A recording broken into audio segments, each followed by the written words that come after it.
All right, good morning. Good morning. All right, if everyone can make their way inside and stand up, and we're going to start our worship service.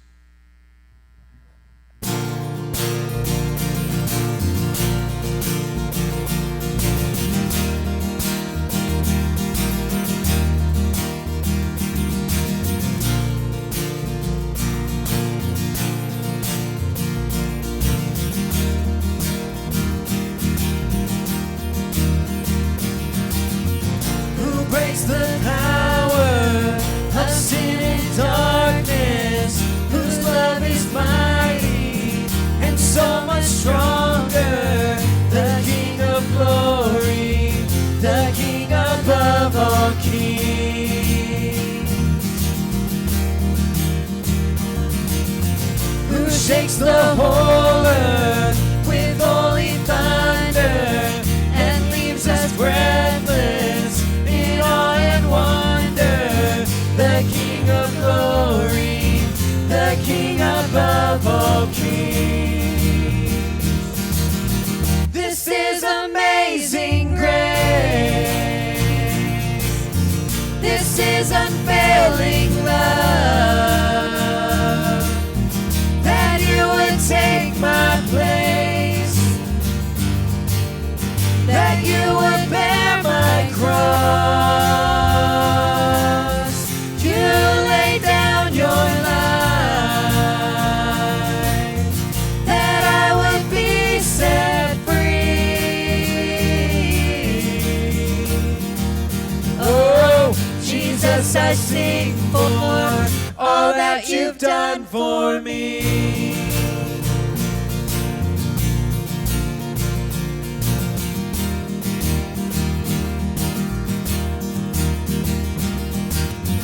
Who brings our chaos back into order, who makes the orphan a son and daughter, the King of glory, the King above all kings,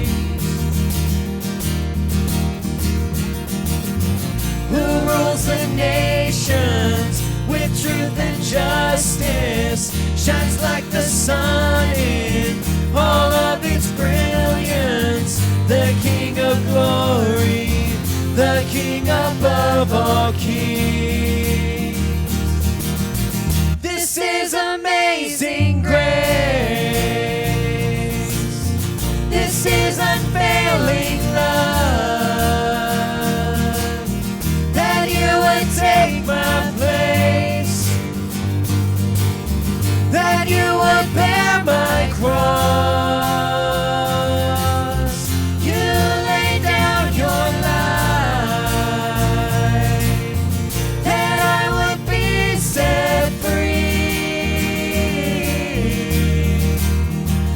Oh, Jesus, I sing for all that you've done for me.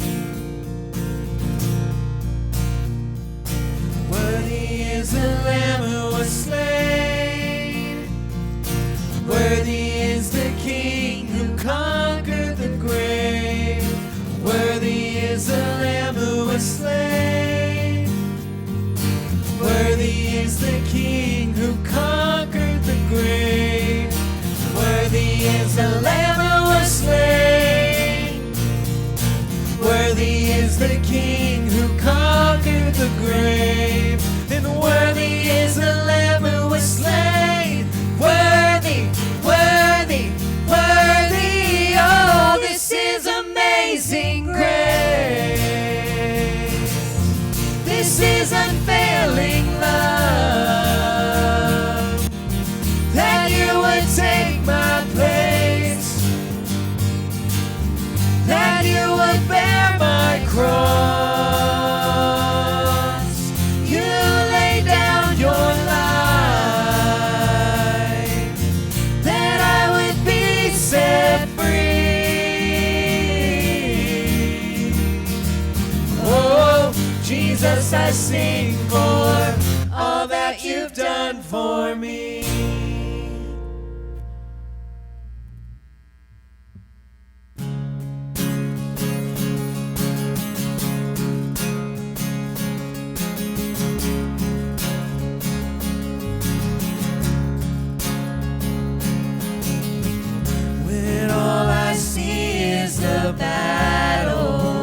You see my victory.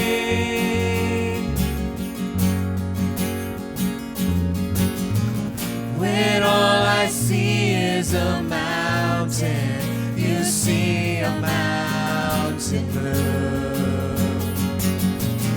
And as I walk through the shadow, your love surrounds me.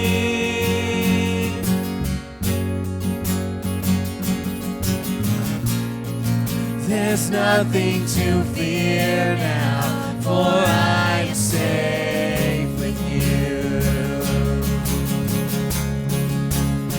So when I fight, I'll fight on my knees, with my hands lifted high. Oh God, the battle belongs to you, and every fear I lay at your feet. I'll sing through the night.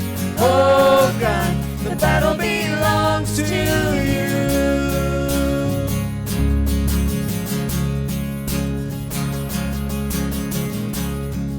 And if you are for me, who can be against me?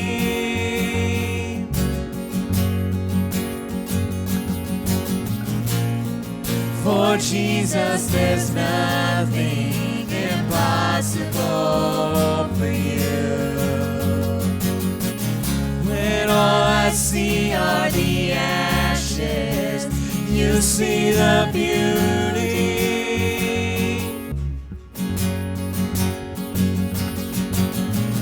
When all I see is a cross, God, you see the empty tomb. So when I fight, I'll fight on my knees, with my hands lifted high. Oh God, the battle belongs to you, and every fear I lay at your feet. I'll sing through the night. Oh God, the battle belongs to you.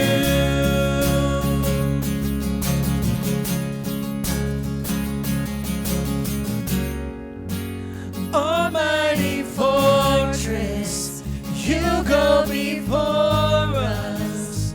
Nothing can stand against the power of our God. You shine in the shadows, you win every battle. Nothing can stand against the power of our God. Almighty fortress, you go before us. Nothing can stand against the power of our God. You shine in the shadows, you win every battle. Nothing can stand against the power of our God. So when I fight, I'll fight on my knees, with my hands lifted high. Oh God, the battle belongs to you, and every fear I lay at your feet. I'll sing through the night. Oh God, the battle belongs to you.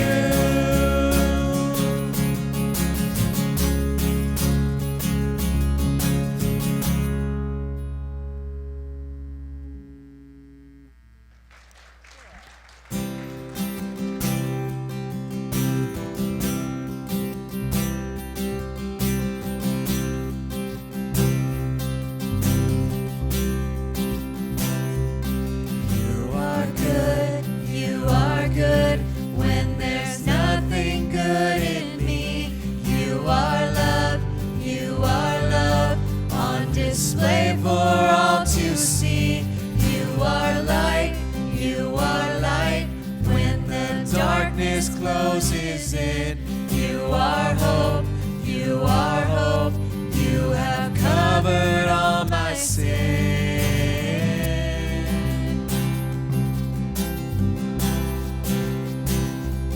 You are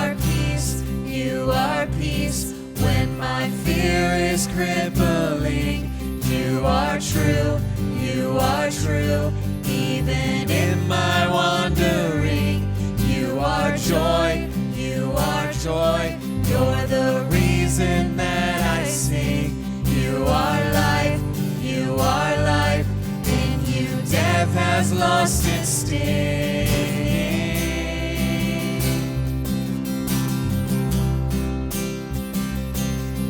And oh, I'm running to your arms. I'm running to your arms. The riches of your love will always be enough. Nothing compares to your embrace.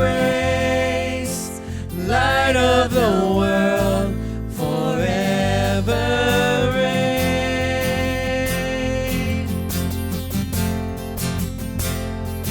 You are more than my words will ever say. You are Lord, you are Lord. All creation will proclaim. You are here, you are here. In your presence I'm made whole. You are God, you are God. Of all else I'm letting go.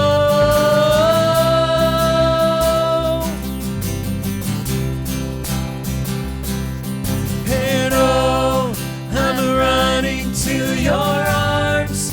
I'm running to your arms. The riches of your love will always be enough. Nothing compares to your embrace. Light of the world, forever reign.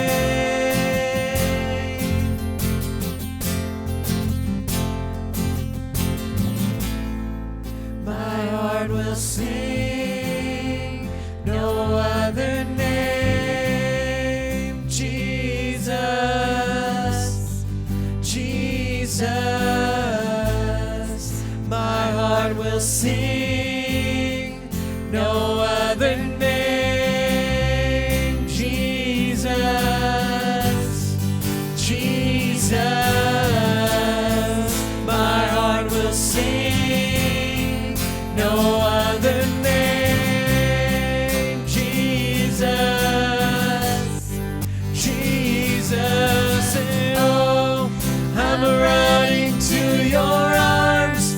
I'm running to your arms. The riches of your love will always be enough. Nothing compares to your embrace. Light of the world, forever. Oh, I'm running to your arms. I'm running to your arms.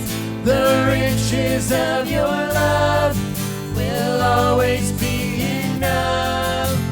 Nothing compares to your embrace. Light of the world, forever reign.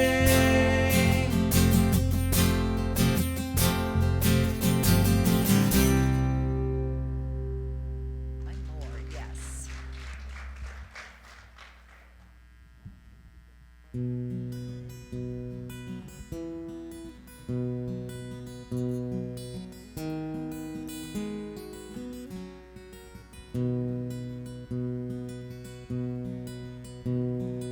Alone in my sorrow and dead in my sin. Lost without hope with no place to begin. Your love made a way to let mercy come in. When death was arrested and my life began. Ash was redeemed, only beauty remains. My orphan heart was given a name. My mourning grew quiet, my feet rose to dance.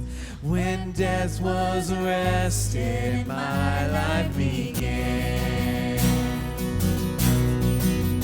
Oh, your grace so free washes over me. You have made me new. Now life begins with you. It's your endless love pouring down on us. You have made us new. Now life begins with you. Release from my chains, I'm a prisoner no more. My shame was a ransom he faithfully bore. He canceled my debt and he called me his friend. When death was arrested and my life began. Oh, your grace so free washes over me. You have made me new. Now life begins with you. It's your endless love pouring down on us. You have made us new. Now life begins with you. A Savior displayed on a criminal's cross. Darkness rejoiced as though heaven had lost. But then Jesus arose with our freedom in hand. That's when death was arrested and my life began. Oh, your grace so free washes over me. You have made me new. Now life begins with you. It's your endless love pouring down on us. You have made us new. Now life begins with you. Oh, we're free, free, forever we're free. Come join the song of all the redeemed. Yes, we're free, free, forever, amen. When death was arrested, my life began. Oh, we're free, free, forever we're free. Come join the song of all the redeemed. Yes, we're free, free, forever, amen. When death was arrested, my life began. That's when death was arrested and my life began. That's when death was arrested and my life began.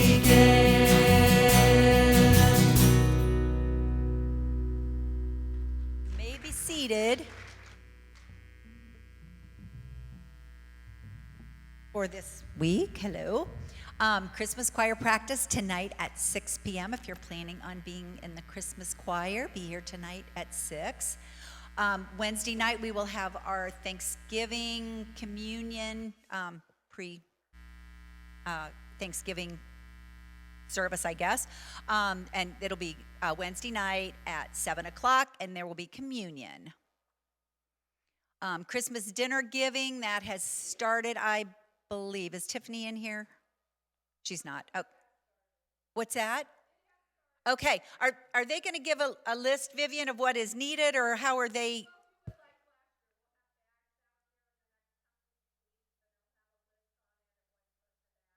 Oh, okay. All right, perfect. And did you say next week? Okay, in the next couple weeks, we'll have bags out there of what needs to go in the bag, and you can take those bags and then bring them back. We will be having a Christmas party on Sunday, December 7th at 5 p.m., so I'm sure those guys have a bunch of fun stuff planned, right, Laura? Fun stuff planned. And Tiffany and whoever. Okay, kids, you may be dismissed. I think that's all.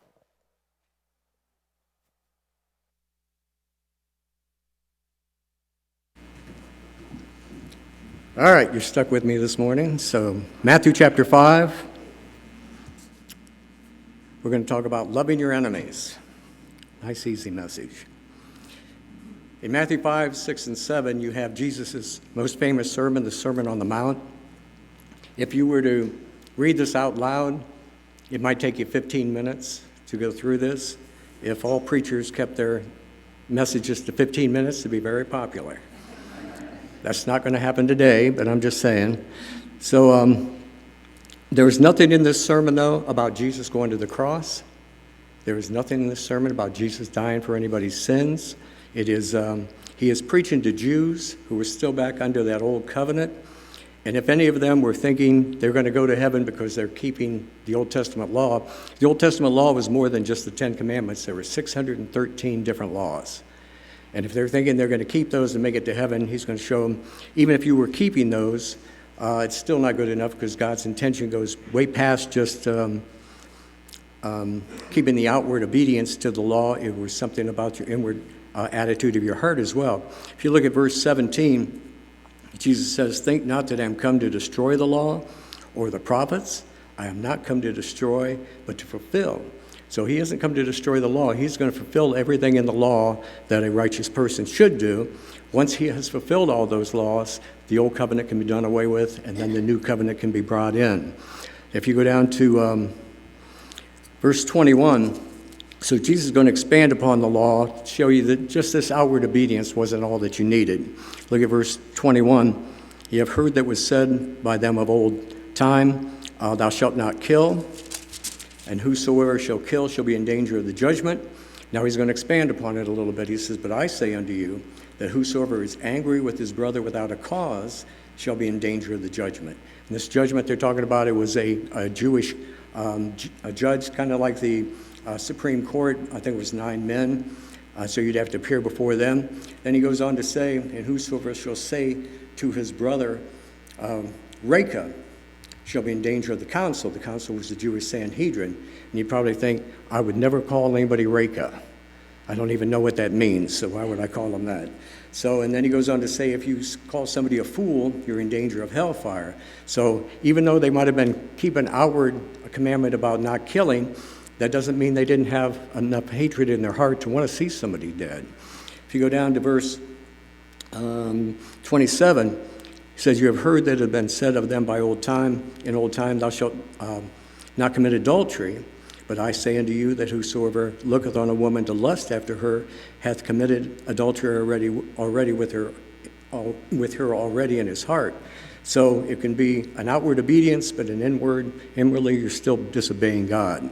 So we're going to get down to verse 43 and 44. And Jesus is going to he's going to give us 4 commands in one verse, and this is kind of hard. So keep in mind he's preaching to Jews under the law, but that doesn't mean some of this doesn't apply to us. Paul said all Scripture is given in inspiration of God and is profitable. So we're going to learn from some of these four verses or 4 commandments as well. Verse 43, "You have heard that it hath been said, thou shalt love thy neighbor and hate thine enemy." Love thy neighbor was in the Old Testament, back in Leviticus 19. Hating your enemy, I couldn't find that anywhere, but he says you may have heard that. Well, if they heard it, they probably heard it in the synagogues. The Jews were not big fans of the Gentiles, especially the Romans, since the Romans were ruling over them. When we get to verse 44, though, four different commands in this one verse, and that's what we're going to look at this morning. "But I say unto you, love your enemies," that's point 1. "Bless them that curse you," point 2. "Do good to them that hate you," Verse 3, and pray for them which despitefully use you and persecute you. 4 commands just in one verse. We're going to kind of break this down a little bit. So first one he says is to love your enemies. Now what would be your response to that, you think? Why? They don't love me. Why should I love them? And why would we love somebody that hates us?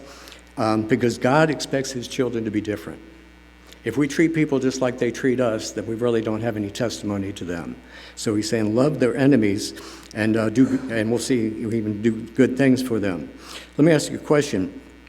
Does God love everyone? I remember years ago, Duke Herget, a young man out of our church who went to New York to start a church, he was back in town that day, so he was preaching, and he also taught a Sunday school class. And he said, God loves everyone, even the devil.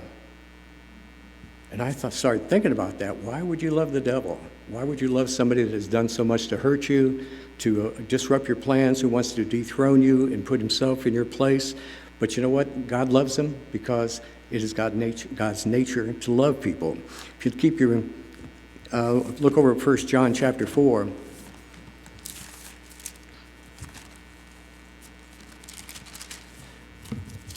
And look at verse 8. If I can find it. It says, he that loveth not, knoweth not God. What's the next part say? For God is love. That is God's nature to love everyone, not just a few, not just his favorites, but he loves everyone. If you go back to verse 19, or look at verse 19, let me ask you a question first. What came first, the chicken or the egg? All right, the chicken. Eggs don't lay themselves, so it had to be the chicken. Who loved first? Did you love God first, or did he love you first? All right, God loved us first, so we were just responding to his love. Look at verse 19. We love him because he first loved us. So we're responding to God's love, but he initiated that love. There used to be a plaque back in the lobby here, and it said, invite your worst enemy to church, he'll become your best friend. I don't remember ever seeing that plaque, but a friend of mine that used to go here named Bridget, she saw it, and I don't know that she thought too much of it at the time, but she was working in the ER at the hospital, and there was another nurse working in the ER. Her name was Linda, but everybody called her Pete. Some of you remember her. Bridget and Pete did not get along. They did not like each other at all. In fact, Bridget told me she didn't even like being in the same room with her because Pete would always go out of her way to give her a hard time. And she didn't know why, but they just didn't get along. But you know, the Holy Spirit kept nudging her, saying, invite your worst enemy to church. And so she kind of ignored that for a while, but he kept nudging her. And so finally she invited Pete to come to church. To her shock, and maybe her horror, she said yes. So she actually showed up and went to church. And Bridget said once they went to church together and they worshiped together, they said everything changed. Everything changed between them. She comes to find out that Pete was going through a very hard time, going through a divorce, and that might explain but not justify why she treated her so bad. But once they came to worship together and they realized they had Jesus Christ in common, everything changed, and now they became good friends. Maybe not best friends, but they became good friends. Loving our enemies doesn't mean having a warm, fuzzy feeling towards somebody. There's more to it than that. Let's go over to Romans chapter 12.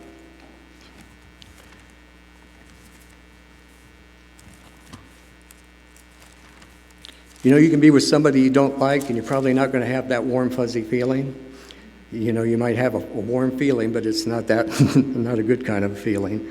If you look at Romans chapter 12, Paul's going to tell us there's more to loving somebody than just having that warm, fuzzy feeling. It's how you treat them. So look at verses 19 through 21. It says, dearly beloved, avenge not yourself, but rather give place to wrath, for it is written, vengeance is mine, I will repay, saith the Lord. You ever wanted to get vengeance on somebody? That's kind of a natural thing. But what Paul tells us to do, he says, therefore, if thine enemy hunger, feed him. Now, would that be our natural response? No. Say, yeah, I'll feed him rat poison. So here you go. I hear it's delicious. And then it says, if he's thirsty, give him drink. Okay, why don't you wash that rat poison down with some bleach? But that is not what he's talking about here. Paul is actually quoting Proverbs chapter 25. He says, if he's hungry, feed him. If your enemy's thirsty, give him drink. And then he says, by doing so, you'll heap coals of fire on his head. Now, I've heard people say, well, what they meant, back in those old days, they used to carry these fire pans on their head with coals in them. They'd take them home. I don't know about any of that. What I think it means just basically, you treat somebody good who has treated you rotten, you'll make them feel bad. You'll shame them about how they treated you, and I think that is all he's saying. So we need to treat people differently than they would expect us to treat and how they treated us. Go back to Romans chapter 5. And once again, you know what? God doesn't ask us to do anything that he wouldn't do himself. So Romans chapter 5, let's pick it up there in verse 8. It says, but God commended, or he demonstrated his love toward us in that while we were yet sinners, Christ died for us. Much more then, being now justified by his blood, we shall be saved from wrath through him. For if, now look at the next part, when we were enemies, we were reconciled to God by the death of his Son. Much more being reconciled, we shall be saved by his life. You know what? When God loved us, and he sent his Son to die for us, we were his enemies. But you know what? We became his friends because of how he treated us. Second point, back there in Matthew 5:44, you don't have to turn back there. Bless them that curse you. Once again, that's not a natural response, is it? Somebody cusses you out, what do you want to do? You want to show them you have a very colorful vocabulary as well, but that is not how we were supposed to respond. I looked up the word bless and the word curse. The word bless means to speak well of somebody. The word curse means to speak evil of somebody or to slander somebody. So if somebody slanders you, you know what? How you respond? You say something good about them. And that's going to be hard to do.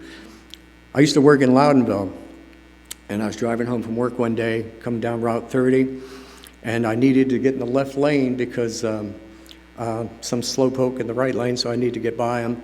So I check my rearview mirror, I don't see anybody. I check my side mirror, I don't see anybody, so I pull over.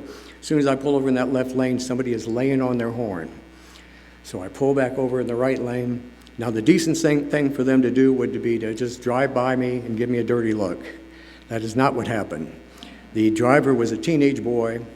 He had his windows down, I had my windows down. He just started cussing me up one side and down the other. Showing me one of his fingers, I won't tell you which one, but he's just letting me have it.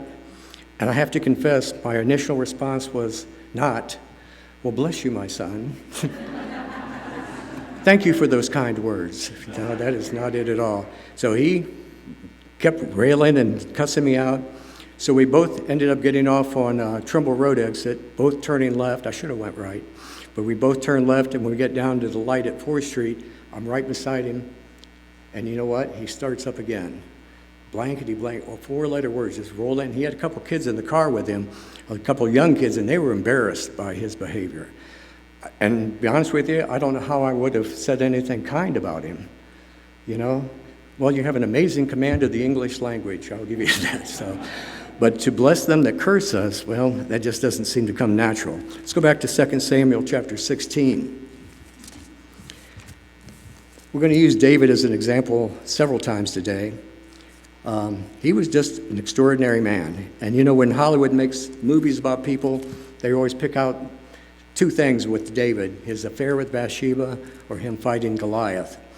So in 2 Samuel 16, David is now king, and his son Absalom decides he wants to be king instead. So Absalom has people that are following him, has some of the soldiers follow him. Rather than fight his own son, David is just going to leave Jerusalem.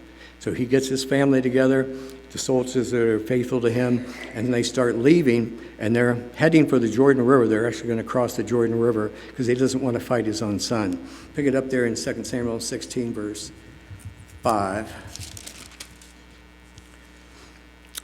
And when David came to Bahurim, behold, thence came a man of the family of the house of Saul. So here's somebody related to the former king Saul, whose name was Shimei, the son of Gera. He came forth and cursed still as he came. And he cast stones at David and at all the servants of King David, and all the people and all the mighty men were on his right hand and on his left. And thus said Shimei when he cursed, come out, thou bloody man, thou man of Belial. Belial, in the New Testament, Paul uses that as a name for Satan. So he is not complimenting David at all. The Lord hath returned upon thee all the blood of the house of Saul, in whose stead thou hast reigned, and the Lord hath delivered the kingdom into the hand of Absalom thy son, and behold, thou art taken in thy mischief, because thou art a bloody man. So he's just letting David have it. Then said Abishai, the son of Zeruiah. Zeruiah was David's sister, one of David's sisters, so this is his nephew. And then said Abishai, the son of Zeruiah, unto the king, why should this dead dog curse my lord the king? Let me go over, I pray thee, and take off his head. That would shut him up, wouldn't it? So David's not going to let him do that. And the king said, what have I to do with thee, you sons of Zeruiah? Let him curse, because the Lord has said unto him, curse David. So here's a guy cursing the king, throwing stones at him. Now, David doesn't bless him, but you know what? He does bless him in the sense that he did not allow one of his men to go over and cut his head off. So David did not respond in kind to how this guy was treating him. And we'll look at a little bit more about David in the next point here. So bless them that curse you. That is not going to come natural. Somebody says something bad about you, you say something good about them, but trust me, that's not going to come natural. A third thing that Jesus said to do was do good to them that hate you. So it's not enough to love them, not enough to bless them. He says, do something good for them. And we find out God tells us to do that because that's how he treats people.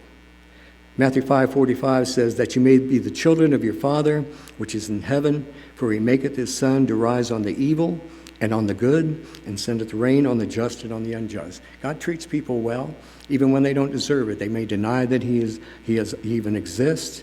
They may use his name as a cuss word. You know what? God still gives them sunshine and rain for their crops. And it was interesting. He said he makes his sun.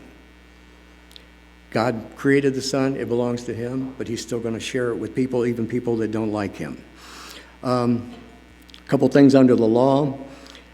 If you saw your enemy's ox or donkey going astray, you take it back to them, even if they're your enemy. If you see somebody that hates you, whose donkey has fallen down under a load, he says you go over and you help them up. So we treat people opposite of how they have treated us. Anybody see the movie War Room? Our Christian movie came out, 10 years ago. In it, there's a man named Tony, who is a salesman for a pharmaceutical company, and he has been taking some of that product and selling it instead of giving it to the customers. So they end up catching him, and then they call him in the office, and his boss is there, and another executive is there, and the boss says you need to return the money that you made off of that, was $19,000, quite a bit of money. And then the other guy said, we need to prosecute him. We need to call the police. He wanted this guy put in prison for what he did. The other guy, the boss, said, let me have a couple days to think about it. So later in the movie, Tony and his wife and their their daughter, are coming back to return some of the product he had stolen. And who do they come across? They come across the guy that wanted to put him in prison. And the guy is broken down to the side of the road. He has a flat tire. Apparently he's such a pansy, he doesn't know how to change a flat tire. Tony gets out of his car, starts walking up. The guy's got his trunk open, and he grabs a tire iron.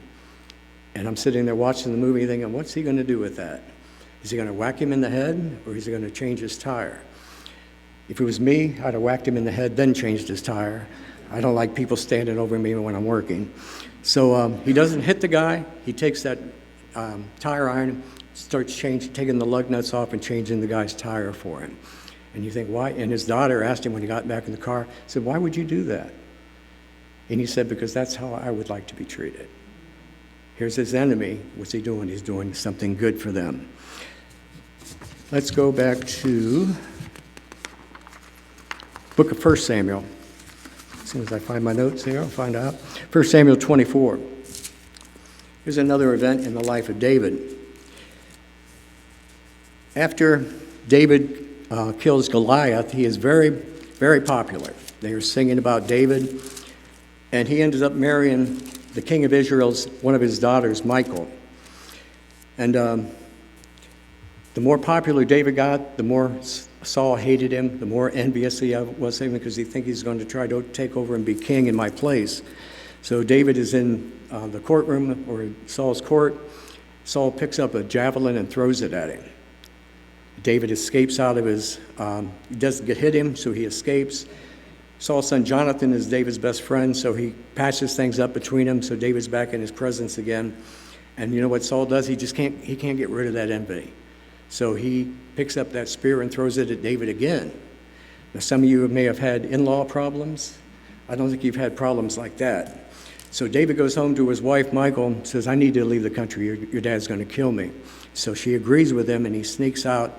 But she takes something about the size of David, she puts it in their bed, covers it up so you'd think somebody was in bed. Any of you ever do that as a teenager? Fool your parents into thinking you're home, tucked safely into your bed, you're out running around someplace. So Saul sends soldiers to get David. And when they get to the house, Michal tells them, David's sick. And she says, why don't you go back and ask my father if he can wait till David feels better before he kills him. She didn't say that actually, but that's kind of what she was implying. So they go back and tell the king he's sick. He said, I don't care if he's sick, I'm going to kill him. So he sends the soldiers back. They bring the whole bed and everything into King Saul. Then they take it off, find out David's not there, realizes even his daughter has kind of tricked him. So David's going to go out on the run. Pick it up there in 1 Samuel 24. So David's going to go out in the wilderness to hide from Saul so he doesn't kill him. 24:1, it came to pass when Saul was returned from following the Philistines that it was told him, saying, behold, David is in the wilderness of En-gedi. Then Saul took 3,000 chosen men out of all Israel and went to seek David and his men upon the rocks of the wild goats. And it came to pass, and he came to the sheepcotes by the way where was a cave, and Saul went in to cover his feet. Anybody know what that means? It means he went in to go to the bathroom, number 2. That was just kind of a polite way of saying it. And David and his men remained in the sides of the cave, and the men of David said unto him, behold, the day which the Lord said unto thee, behold, I will deliver thine enemy into thine hand, that thou mayest do to him as it seemed good unto thee. Then David arose and cut off the skirt of Saul's robe privily. And it came to pass afterward that David's heart smote him because he had cut off Saul's skirt. And he said unto his men, the Lord forbid that I should do this thing unto my master. The Lord's anointed to stretch forth mine hand against him, seeing he is the anointed of the Lord. So David goes out, and he yells out to the king who has left the cave, and he says, you know, Saul, I could have killed you. He said, you're not my enemy. People are lying about me, wanting to be the king. And Saul looks down, and part of his robe is missing, realizes David could have killed him, but he didn't do it. Why? David's going to do good to his enemies, even though he hadn't treated him that way. There's another case that comes up in chapter 26. You don't have to turn over there. So Saul comes out after David again, and he's got all these soldiers with him, and they're sleeping out in a field, and it says a deep sleep from the Lord was upon them. So God caused them all to go to sleep. David looks down and sees they're down there asleep. So Abishai, the guy who went to cut off Shimeah's head, goes with him. They go down and take Saul's spear and his water canteen, and then they go far enough away where he can yell to the king. And he yells out to the captain of the army, Abner. He says, you're not doing a very good job protecting the king. I've got his spear here, I've got his canteen, and the guy with me wanted to stab or run him through with the spear. And then Saul wakes up and he realizes, you know what, he's not after me. He's returned good for the evil that I was showing toward him. And then he says, I'm going to quit following you. And David had said, you know what? Either he's going to die a natural death, or the Lord's going to take his life, or he's going to die in battle, but I'm not going to touch him. He's not going to touch the Lord's anointed. And here's something interesting about David. When you attacked David personally, he did not respond. Saul tried to kill him. David didn't respond the same way. He didn't try to kill him. When Absalom takes the throne from him, he doesn't respond. He'd rather leave the country than fight against his own son. When Shimei was throwing stones at him and cussing at him, he didn't respond. He attacked David personally, and he lets it slide. When you speak against God, then that's a different story. When Goliath was challenging the armies of Israel to send out a soldier to fight him, you got to keep in mind, too, Goliath was 9.5 feet tall. So I don't know how big Shaquille O'Neal is, but you add at least 2 more feet to him. I wouldn't go out and fight him either. But you know what? He started cursing the armies of Israel. And David said, who is this uncircumcised Philistine? By saying he's uncircumcised, he's not one of the covenant people. This is not one of God's people. He says, who is he to curse the armies of the living God? Now he's speaking against God. David's anger is riled up. He takes a sling, whirls that thing around, hits Goliath in the head so hard it sinks into his skull. And then he falls down. David takes his sword, cuts his head off with his own sword. You speak against David, he doesn't respond. You speak against God, now you got a fight on your hands. So David was not going to take vengeance for himself, but he will stand up for God. The last one in that Matthew 5:44, pray for them who despitefully use you and persecute you. Seems like each one of these gets a little bit harder. First you got to love them, then you got to bless them, then you got to do good for them, and now you got to pray for them. If you ever saw the TV show Welcome Back, Kotter, some of you remember that, still on cable, I'm sure. So there was an episode where Vinnie Barbarino, well, Gabe Kaplan played Mr. Cotter. He was a teacher. He comes back to teach at the same school where he graduated from, and he doesn't get to teach the honor class. He has to teach the low of the low, the sweat hogs, and he was a sweat hog when he was in school. So one of them is Vinnie Barbarino, and he was played by John Travolta. And Vinny had said something during the gym class. The teacher rebuked him and just humiliated him in front of the boys' gym class and in the girls' gym class. And so it's bad enough when a teenage boy is embarrassed in front of his peers. You embarrass him in front of the girls, too. So Mr. Cotter knows he's having a hard time with this. And he comes up to Vinny and says, how are you doing? He says, I'm doing good. And he said, well, I heard about what happened to him. And he goes, yeah, my mom's praying for him. Mr. Cotter said, well, that's good if she's praying for him. He said, yeah, she's praying something bad happens to him. And that is how we would probably respond. But let's go to Psalm 35 and see David's attitude even towards the people that did not like him. He was definitely cut from a different cloth. Psalm 35, pick it up there in verse 11. It says, false witnesses did rise up. They laid to my charge things that I knew not. They rewarded me evil for good, to the spoiling of my soul. But as for me, when they were sick, my clothing was sackcloth, the sign of mourning. I humbled my soul with fasting, and my prayer returned unto my own bosom. I behaved myself as though he had been my friend or brother. I bowed down heavily as one that mourneth as for his mother. But in mine adversity, they rejoiced and gathered themselves together. See, the abjects, I looked that word up, I forget what it means now. It was those who were doing wrong against him, gathered themselves together against me, and I knew it not. They did tear me and cease not. But you know what? He says, when they were sick, I put on sackcloth, I fasted for them, I prayed for them, and they want David dead. I don't know why anybody would want to be a politician. You're always going to have people that love you and people that hate you.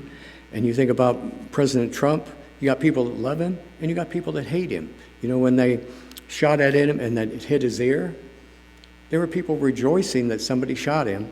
And one, a politician, a Democrat, said, it's too bad that bullet wasn't a little bit to the left. And I thought, how could you say something like that? It's because people that can just be wicked.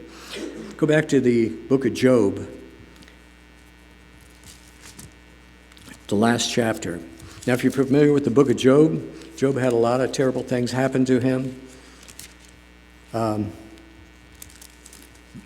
Satan appeared before God, and he wanted to test Job. He said, you know, God, the only reason Job even worships you and serves you is because you blessed him. He said, you take up that hedge of protection you put on him, and then he'll curse you to your face.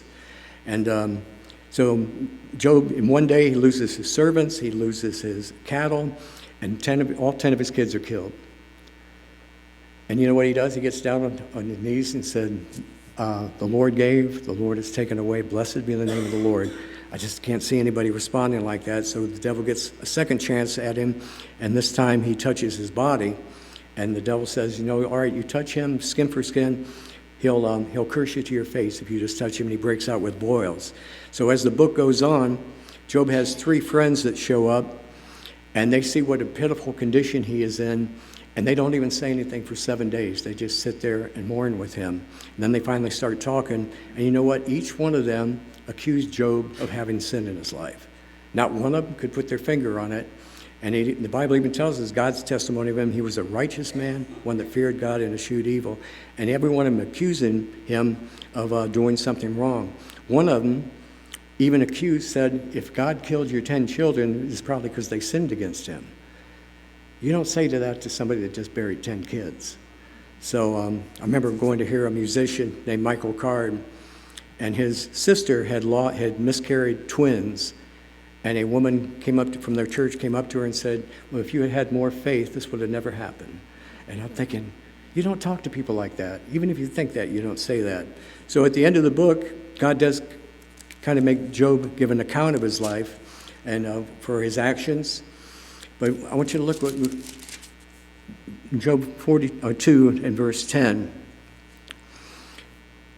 And it says, he tells Job to pray for his 3 friends. They were all wrong about him. They'd all slandered him, but he tells him to pray for him. And verse 10 says, and the Lord turned the captivity of Job when he prayed for his friends. Isn't that something? Pray for those who despitefully use you and persecute you. And the Lord gave Job twice as much as he had before. So he had twice as much cattle, twice as much money. And his wife had to have 10 more kids too. So, and you think, well, he only had 10. He didn't have double. No. He had 10 with the Lord, and he had 10 here on the earth. So the Lord reversed Job's fortunes when he prayed for his friends. Let's go over to Luke chapter 23.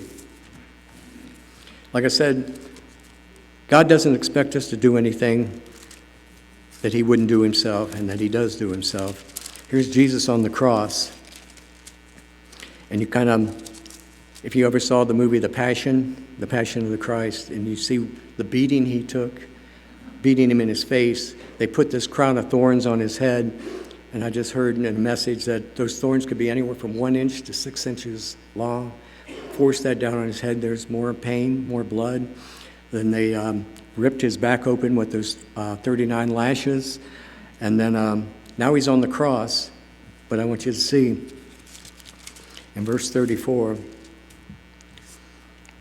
Jesus' response, it doesn't God curse them for what they've done to me? Look what he says. Then said Jesus, Father, do what? Forgive them. Why? For they know not what they do. And sometimes we say things that are insensitive. People say things that are insensitive to us, and they say it out of ignorance. They're maybe not wanting to hurt somebody, or we weren't wanting to hurt somebody. Jesus knew that the priests and the Jewish leaders who had delivered him to be crucified, they didn't believe he was the Son of God. They didn't believe he was the Messiah. The Roman soldiers that crucified him, they didn't believe he was the Messiah or the Son of God. So they did it out of ignorance. So Jesus prays, Father, forgive them. When Jesus was in the garden and the soldiers came to arrest him, and Peter got his sword out and cut one of the servants' ears off. And I think he was aiming for his head. He just got down low enough, or he just cut his ear off. And you know what Jesus did? He healed the guy's ear. He put it back on. And he told Peter, just put your sword away. He said, I could call 12 legions of angels if I wanted to come and rescue me. So Jesus could have ended his suffering anytime he wanted, but if he saved himself, he couldn't save us. So he went through it. He endured the cross. I just saw this on YouTube videos, and those shorts that keep coming up on your phone. I'll sit there and I just scroll through that, and I've just wasted an hour looking at these things. But a guy said something pretty good. He said, a man gave his advice for having a happy marriage. He says, don't say the first thing that comes into your head. Don't say the second thing that comes into your head. Wait and say the third thing that came into your head. You got to stop and think. And sometimes we just want to respond so quick, and we'll say something stupid, but we say it out of ignorance. Look at John 16, and we'll end up here this morning. Jesus is warning his disciples, his apostles, that they're going to get persecuted for for being a Christian, for preaching about Christ. John 16, verse 1.